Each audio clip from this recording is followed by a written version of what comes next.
بسم اللہ الرحمن الرحیم۔ السلام علیکم۔ HR وائس اوور میں خوش آمدید۔ آج کی کہانی ہے ایک ظالم بادشاہ اور لوہار کی۔ ویڈیو کو شروع کرنے سے پہلے گزارش ہے کہ چینل کو لائک، شیئر اینڈ سبسکرائب ضرور کیجیے۔ بہت پرانے زمانے کی بات ہے کہ ایک ملک ایران پر ایک بادشاہ حکومت کیا کرتا تھا۔ اس کا نام جمشید تھا۔ اس کی حکومت انسانوں، چرند پرند، دیویوں اور پریوں سمیت تمام مخلوقات پر تھی۔ 600 برس تک حکومت کرنے کے بعد اس نے ایک دن دربار میں ڈینگ ماری کہ اس کی شان و شوکت اس کی عقل و حکمت کی وجہ سے ہے۔ دیوتا حسب معمول یہ سن کر ناراض ہو گئے کہ انہیں کریڈٹ نہیں دیا جا رہا۔ اس کی سلطنت میں جا بجا بغاوتیں شروع ہو گئیں۔ اس دوران بلاد عرب پر مرداس نامی ایک ریت پرور بادشاہ کی حکومت تھی۔ اس کے پاس بے شمار گایوں اور بھیڑیوں کے ریوڑ تھے اور ہر سوالی کو وہ بے حساب دودھ دیا کرتا تھا۔ اس کا ایک نہایت مفسد و شریر بیٹا ضحاک نامی تھا۔ ایک دن شیطان کے جی میں سمائی کہ کیوں نہ ضحاک کو بادشاہ بنا کر جمشید کا حساب چکتا کیا جائے، جس نے نیکی اور انصاف پھیلا کر شیطان کا کام چوپٹ کر رکھا تھا۔ وہ بھیس بدل کر ضحاک کے پاس آیا اور کہنے لگا کہ اگر تم میری بات راز میں رکھو تو ایک ایسی بات بتاؤں جس سے تمہیں بہت فائدہ پہنچے گا۔ ضحاک مان گیا۔ شیطان نے اسے کہا کہ تم جیسا ذہین اور باکمال شہزادہ موجود ہے۔ اتنی عمر ہو گئی ہے لیکن تمہارا نکما باپ ابھی تک بادشاہ بنا ہوا ہے، تو تم اسے راستے سے ہٹا کر خود بادشاہ بن جاؤ تاکہ اپنی مرضی کی بادشاہوں والی زندگی جیو۔ شروع میں تو ضحاک نہ مانا مگر شیطان نے اسے پٹا لیا۔ اس نے ہاں کہی تو شیطان نے اس باغ میں گہرا گڑھا کھدوایا جہاں شاہ مرداس صحیح اندھیرے میں ہی سیر کرنے جاتا تھا۔ مرداس گڑھے میں گر کر مر گیا اور ضحاک بادشاہ بن گیا۔ اب ایک دن شیطان ایک خوش گفتار مرد کی صورت ضحاک کے پاس آیا اور کہنے لگا کہ حضور والا میں ایک باکمال باورچی ہوں۔ آپ کی خدمت کا موقع نصیب ہو تو ایسے کھانے پکا کر کھلاؤں کہ آپ جھوم اٹھیں۔ ضحاک نے اسے اپنا ملازم رکھ لیا۔ اس زمانے میں انسانی خوراک پھل پھول اور سبزیوں پر مشتمل تھی۔ شیطان نے پہلے دن ضحاک کو انڈا کھلایا، اسے بہت پسند آیا۔ اگلے دن اس نے بٹیرے پکائے، اس سے اگلے دن کبوتر، پھر تیتر، پھر مرغی، پھر دمبا اور پھر گائے۔ مقصد اس کا یہ تھا کہ ضحاک کو خون کی چاٹ لگ جائے۔ ضحاک اور درباریوں کو یہ کھانے بہت پسند آئے۔ انہوں نے باورچی کی بہت تعریف کی۔ باورچی یہ سن کر بولا کہ حضور کل میں آپ کے لیے ایسا خاص کھانا پکاؤں گا کہ آپ کو لطف آ جائے گا۔ اس نے ساری رات لگا کر ضحاک کے لیے کاز بھونی اور دمبے کے کباب بنائے۔ ضحاک وہ کھا کر بہت خوش ہوا۔ اس نے کہا مانگ کیا مانگتا ہے؟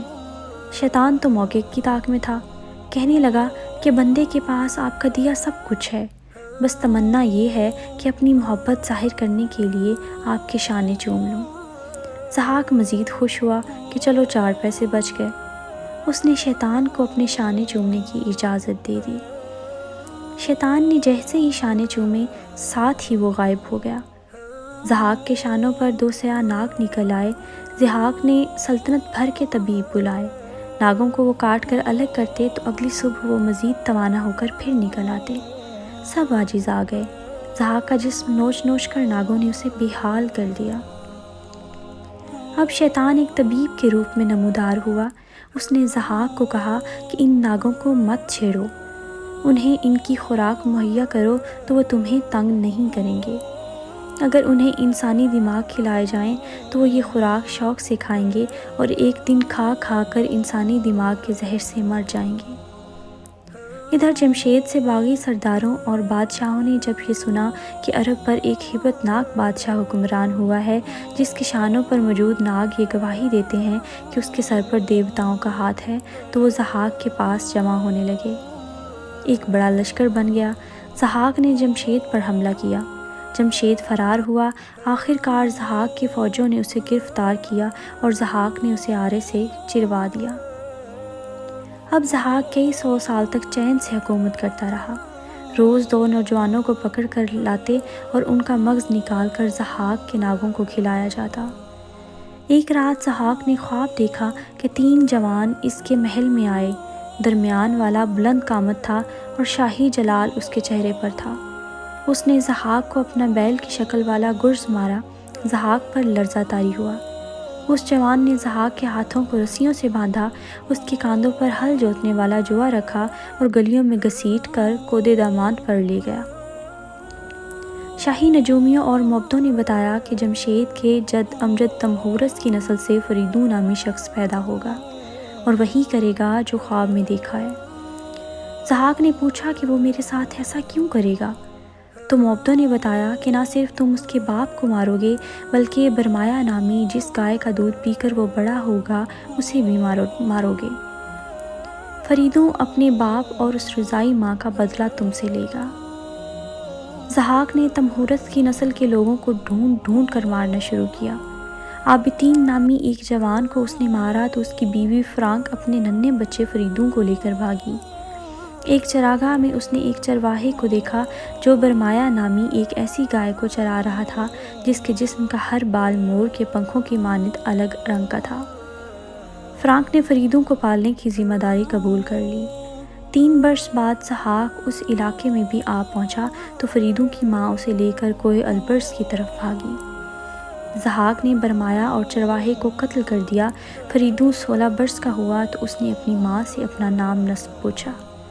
فرانک نے بتایا اور کہا کہ تمہارے باپ کو بادشاہ ضحاک نے قتل کیا ہے۔ فریدوں نے بدلہ لینے کی خواہش ظاہر کی مگر اس کی ماں نے اسے روکا اور کہا کہ جب تمہارے پاس طاقت ہو تو پھر یہ کام کرنا ورنہ مارے جاؤ گے۔ اسی اثناء میں ایسا ہوا کہ ضحاک کے دربار میں ایک دن کاوو نامی ایک لوہار اپنا تھوڑا اور دھونگنی لیے ہوئے غصے میں تنتناتا ہوا داخل ہوا۔ اس کے بیٹے کو سپاہی گرفتار کر کے لائے تھے تاکہ اس کا مغز ضحاک کے ناگوں کو کھلایا جائے۔ اس نے ضحاک کو خوب ڈانٹا ڈپٹا کہ تم بادشاہ ہو کر رعایا سے ایسی ناانصافی اور ظلم و ستم کیوں کر سکتے ہو؟ ضحاک نے اسے پیشکش کی کہ اگر تم میری تابعداری کے حلف پر دستخط کرو تو میں تمہارے بیٹے کو چھوڑ دوں گا۔ کاوو نے حلف کو پھاڑ کر پھینک دیا اور کہا کہ میں ایسے ظالم بادشاہ کی اطاعت نہیں کر سکتا۔ ضحاک نے اس کے بیٹے کو رہا کرنے کا حکم دیا۔ درباریوں نے پوچھا کہ اے شہنشاہ تم نے اس کی گستاخی برداشت کیسے کی؟ تو ضحاک نے کہا کہ جب میں کاوو پر نظر ڈالتا تھا تو مجھے لگتا تھا کہ وہ ایک آہنی پہاڑ کے پیچھے محفوظ ہے اور اس کی حفاظت دیوتا کر رہے ہیں۔ میرا حوصلہ نہیں ہوا کہ اس سے ٹکر لے پاؤں۔ کاوو باہر نکلا تو لوگ اس کے گرد جمع ہو گئے۔ اس نے اپنی آہنگری کی دھونکنی کو نیزے کے اوپر چڑھایا اور اس کا جھنڈا بنا کر علم بغاوت بلند کیا۔ ضحاک کے ظلم سے ستائے بے شمار لوگ کاوو کے گرد اکٹھے ہو گئے۔